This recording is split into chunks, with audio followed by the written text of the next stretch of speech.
Darle la bienvenida y saludar a Martín Raninqueo. Martín, buenas tardes. Buenas tardes, ¿cómo están? Bueno, muchas gracias por la visita, muchas gracias por haber aceptado venir al programa. Y la idea, dentro de la estructura del programa, era que seas uno de los protagonistas del reportaje que vamos a hacer. Después estamos esperando a Carlos Amato, presidente del CECIM, La Plata. Martín, mirando para atrás, muy para atrás, mucho más para atrás del tema que nos convoca hoy, ¿qué chico era Martín Raninqueo antes del sorteo, ese padecimiento que tuvimos todos? Ese macabro padecimiento del sorteo para ver si hacíamos esa absurda colimba. ¿Quién era Martín? ¿Qué chico era? ¿Qué sueños tenía? ¿Dónde vivías? Bueno, yo era un pibe, ahora que estás hablando del sorteo, mira, la primera imagen que me viene a la cabeza es estar escuchando el sorteo en el bar Don Julio. Que era un ritual en esos años, escucharlo, al menos los pibes de mi generación, era escucharlos ahí en Don Julio, prender velas en las veredas del bar, mientras tomábamos aquellos famosos licuados en la jarrita verde de plástico. Nos comíamos un sándwich de primavera. Y bueno, esa es la primera imagen que vino cuando me hablabas del sorteo. Que clavé un 500 redondísimo. O sea que no hubo posibilidad de una expectativa. Más al medio imposible. Sí, cuando dijeron 500 hice la veña y dije a marchar a donde sea. Claro. Y bueno, por esos años, qué sé yo, era un pibe que creció dentro de la cultura del rock, si querés. Sí. Entonces, yo no había hecho 2 años en la escuela secundaria en el Colegio Nacional, y en realidad el ambiente que veía no me gustaba mucho. Es decir, yo veía ya que el destino del joven platense era jugar al rugby, estudiar abogacía, pasar por el Nacional y recibirse de abogado, ¿no? Ese era como el camino recto. El camino recto. Pero por suerte lo conocí a Hugo Fernández, un gran guitarrista, con el que, bueno, enseguida nos hicimos amigos, y ahí empecé a escuchar rock nacional. Entonces, bueno, yo no era de los pibes que iba a bailar en esas épocas, sino me juntaba los manguitos para ir a los recitales de rock de entonces, ¿no? Entonces, qué sé yo, digo, a escuchar a La Máquina de Hacer Pájaros, Pastoral o Invisible, qué sé yo, los grupos de la época, ¿no? Está bien. Nos hemos cruzado. Por entonces. Y nos hemos cruzado seguramente, sí, con ustedes en alguno de esos recitales ¿cómo se llama? Del Club Atenas, por ejemplo, ¿no? Sí, aquellos recitales que olían a pachuli, entre otras cosas. Y ese chico obviamente tenía, a partir de las vivencias, que es bueno decirlo también, entre paréntesis, de un colegio nacional muy distinto, elitista, no abierto a la comunidad, que un poco por tus palabras te reveló en algún sentido. Tal cual. Bueno, aparte vos imaginate que yo pertenezco a una generación, nosotros entramos con el golpe al Colegio Nacional. Entonces realmente el desconocimiento que teníamos de la situación era absoluto. O sea, si lo tenían nuestros padres, imagínate nosotros, ver al ejército dentro del Colegio Nacional era una constante. Porque además enfrente, si mal no recuerdo, vivía un coronel del ejército. Entonces hacían guardia desde allí. Y obviamente fuimos tomando conciencia a medida que crecimos.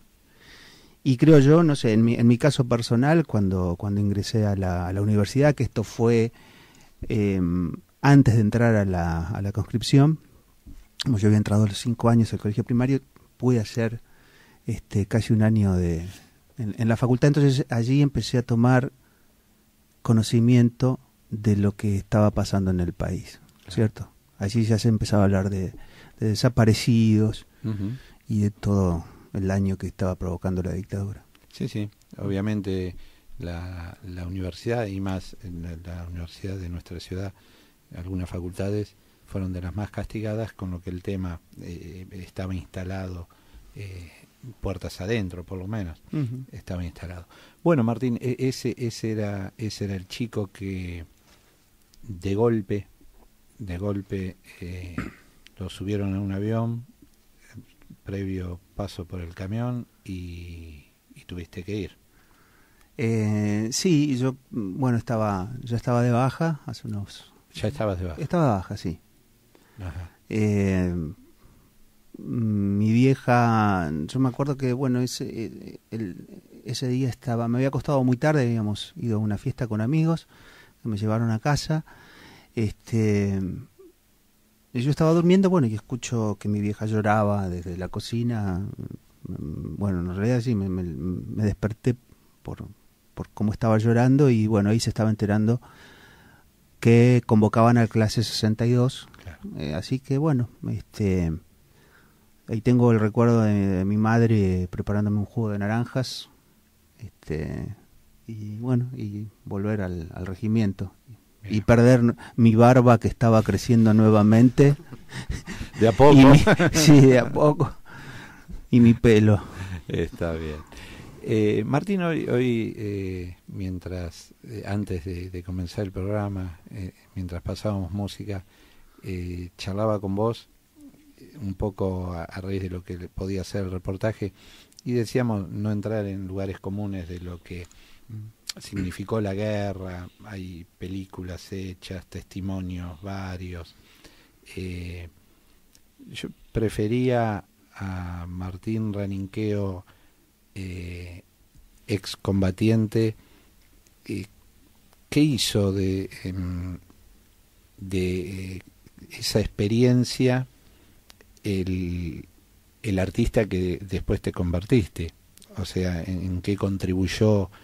Que si hubo alguna transformación, o volviste en parte a ser ese pibe que tenía los sueños que se habían truncado. En principio te agradezco el tema de obviar, digamos, obviamente que he pasado por estas denuncias y estas cosas que hemos hablado tantas veces los excombatientes, pero ya me parece como que es un tema el cual abordamos muchas veces, ¿no? El hambre, el frío, etcétera. Así que, y siempre digo que, bueno, a mí me parece que yo puedo aportar desde otro lugar, si se quiere, desde las canciones, de la poesía, y hay mucho testimonio, digo, en relación a eso. Bueno, y para contestarte el otro, lo que hace Malvinas, de alguna manera, cuando a mi regreso, es decir, bueno, ya a partir de acá, yo tenía un año de agronomía, ¿no? Y es decir, bueno, ya no quería caretearla más, y decir, bueno, ahora voy a hacer lo que quería, lo que tenía ganas, que era ponerme a escribir mis canciones, que ya, bueno, lo hacía antes de ir a Malvinas, y obviamente empecé a canalizar el dolor, porque, bueno, obviamente que el arte tiene algo terapéutico, ¿no es cierto? Tal cual. Entonces, bueno, me aferré mucho a eso, a escribir canciones y a leer poesía. Ni bien llego, mi vieja, vos recordarás, Carlitos, este libro que voy a nombrar ahora, porque es un libro ineludible para todos aquellos que amamos la poesía. Mi vieja me esperaba con la antología de la poesía surrealista de Aldo Pellegrini. Entonces, bueno, allí como que ese fue el comienzo de todo este camino. El comienzo que termina en algo que queremos escuchar y que quiero que anuncies, que es el segundo tema de Martín. ¿Qué vamos a escuchar, Martín, ahora? Ahora, bueno, vamos a seguir con el tema de la hoy estoy vidalero. Arrancamos con Vidala de Luz y Sombra, y esta se llama Viento.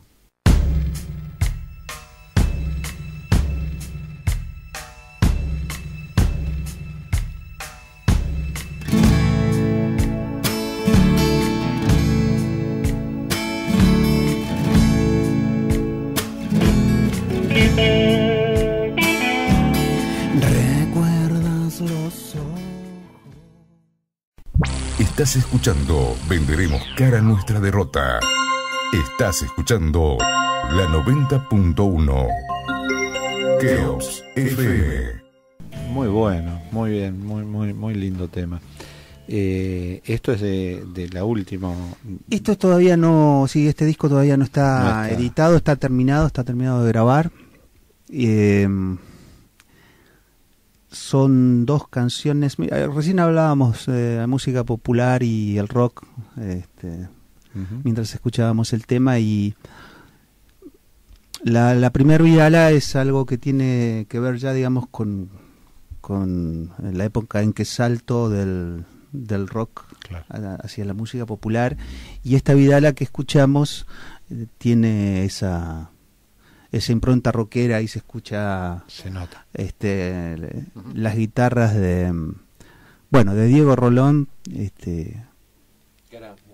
un gran músico de La Plata, sí, bueno, que ha trabajado muchos años 10 años con Liliana Herrero, ¿no? Pero además, bueno, ha sido un músico, digamos, que ha tocado mucho rock, ha sido invitado de Divididos, ha tocado con Morris, tiene esa vena rockera, y la guitarra del solo que se escucha es de Fabián Pázaro, y Fabián Pázaro es un excombatiente de Malvinas, con quien volvimos a Malvinas el año pasado. Ajá. Y ahí el Cucu Pázaro, que viene de tocar muchos años rock, él fue guitarrista de Raúl Porchetto, me dice: Martín, ¿por qué no hacemos un disco que tenga que ver con Malvinas? Y al principio para mí fue una idea que me hizo un poco de ruido, porque yo he sido bastante cuidadoso con el tema de abordar el tema de Malvinas en mis discos, ¿no? Siempre me pareció una cosa, ¿no?, que no se leyera como si fuese una especulación, un golpe bajo. Pero bueno, creí también que este era el momento, es decir, ya hay un camino transitado en lo artístico, una búsqueda estética, que obviamente es distinta a la de Fabián Pázaro, pero me pareció que era el momento de dejar un testimonio, y con esto, digamos, al menos cerrar un ciclo que tiene que ver con la escritura de poesía de Malvinas y de canciones que hablen de Malvinas, y dejarlas en este disco, bueno, que va a salir en unos meses. Muy bueno, lo vamos a esperar. El tema de cerrar el ciclo también debe haber influido el tema de haber vuelto a Malvinas.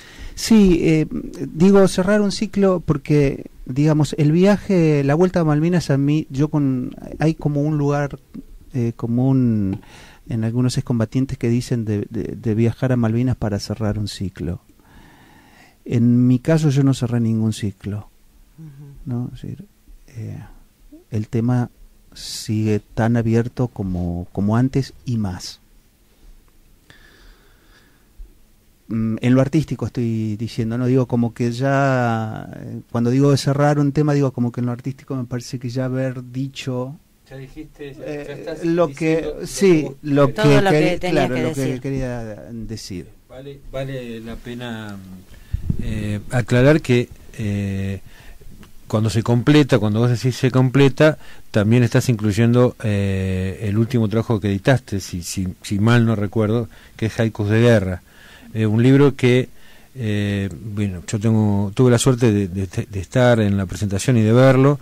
La belleza de los textos, que son bueno, hay alguien que dijo toda belleza es terrible, ¿no? Esos pequeños versos, esas pequeñas y tremendas imágenes, creo que destilan, quizás por supuesto Martín no lo va a decir, pero sí yo me animo a decirlo, destilan y nos enseñan a ver cómo los dolores más profundos, trabajados, porque es un trabajo muy fino con la palabra, trabajados, pueden contener una belleza que es tremenda, que es la belleza de un paisaje de guerra. Y creo que ese libro, si mal no leí por allí, se sigue presentando en estos días, ¿verdad, Martín?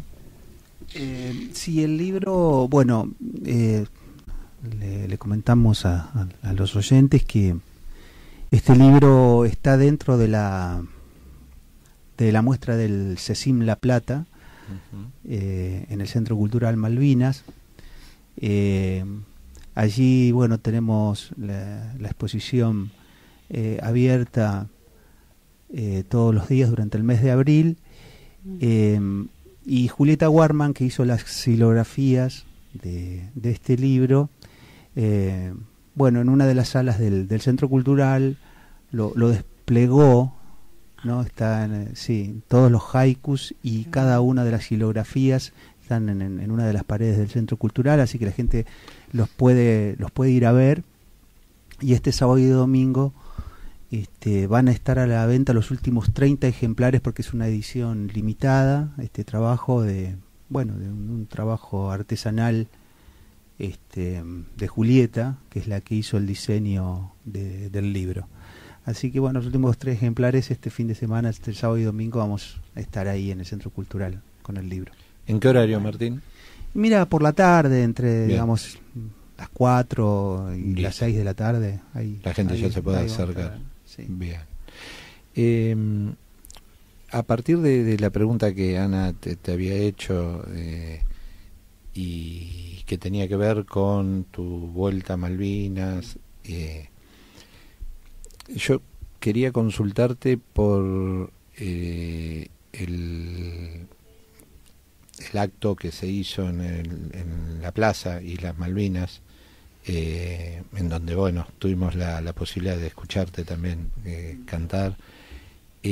¿Cómo ves vos a lo largo de estos últimos años el tratamiento que se le da desde las autoridades, si se quiere, municipales, el gobierno, si hay un cambio de visión, o es lo mismo que antes? Sé que ustedes han sido muy críticos desde el comienzo de cómo se recordaba. ¿Cómo ves este camino? Bien. Primero lo que quisiera decir 2 palabras acerca, ahora que hablamos de la vuelta al viaje, y esto de no cerrar la historia, ni en lo personal, ni mucho menos en lo político.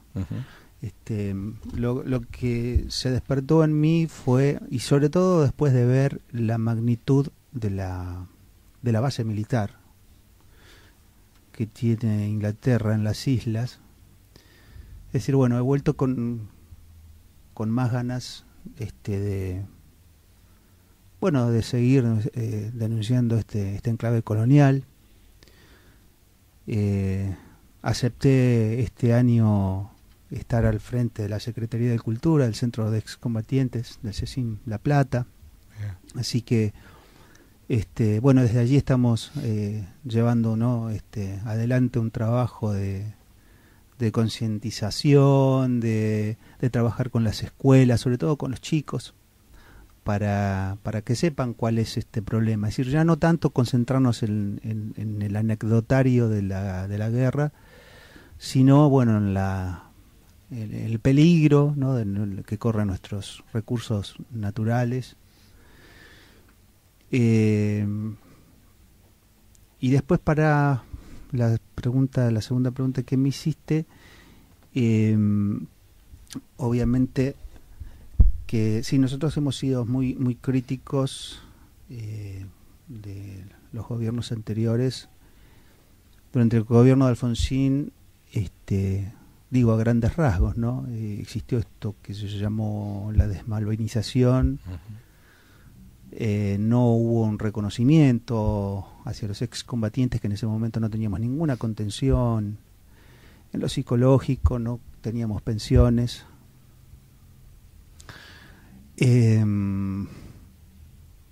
Bueno, luego todos sabemos lo que pasó con el gobierno neoliberal de Carlos Menem, la desmemoria.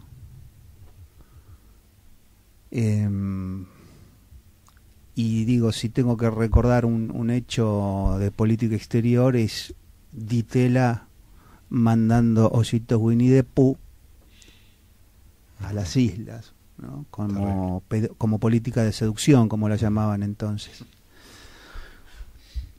Y obviamente que existe, bueno, un salto cualitativo con este gobierno, donde se ha instalado el tema desde otro lugar. Estamos hablando nuevamente de soberanía, estamos hablando del acompañamiento que hoy tenemos por parte de los países latinoamericanos, del UNASUR, que acompañan el reclamo argentino. Obviamente no estamos hablando de romanticismo latinoamericano, porque sabemos que en cada apoyo existe un interés también político, ¿no? Es decir, Brasil si nos apoya porque obviamente tiene el problema del Amazonas, y Brasil no le conviene tener una base militar en el sur. Y Chile tiene incluso la pelea por Antártida, claro. También. Pero bueno, perfecto. Tal cual. Pero bueno, de eso se trata, ¿no es cierto? De que empecemos a ver cuáles son nuestros intereses y aunarlos. Convergencia de intereses en una misma región. Eso es positivo, ¿no? Exacto. Así que, bueno, me parece que en eso, bueno, estamos hubo un avance y en la cuestión, digamos, también del reconocimiento con los excombatientes, con la cuestión de las pensiones y todo eso, que obviamente ha habido un avance. Bárbaro. Martín, ¿y cómo viene, digamos, cómo ves tu obra, cómo avisorás después de poder editar este último trabajo? ¿Estás escribiendo? ¿Pensás? Porque vos has escrito bastante, y ¿cómo ves, digamos, este marco para tu producción? Mira, la verdad que es un buen momento. Inclusive recién le estaba comentando a Carlos que, bueno, por ejemplo, La Vidala de la Luz y Sombra estuvo sonando estos días por Encuentro, por Canal 7. Quizá obviamente esto tiene que ver con esta sintonía que estamos hablando. Y bueno, estoy trabajando en otro disco que también va a salir este año, que es un proyecto ahí que teníamos con Diego Rolón. Así que bueno, este año también va a salir el disco con Diego Rolón, y ya estamos pensando en grabar otro que vamos a arrancar, supongo, el mes que viene. Tengo la aspiración de hacer un disco ya acústico y doble, y bueno, así que bueno, seguiremos trabajando en esa dirección. Bueno, te esperamos cuando quieras. El espacio está abierto para cuando quieras venir a presentar tu disco, a decirnos cuándo lo presentes, para lo que necesites. Porque, no, está bien lo que dice Ana, porque hoy hemos pasado grabaciones a partir de que, bueno, Rolón no podía asistir y estaría muy bueno lo que vos decís, Anita, poder tenerlos en algún viernes. Y nos gusta la música en vivo. Dale, ¿cómo no?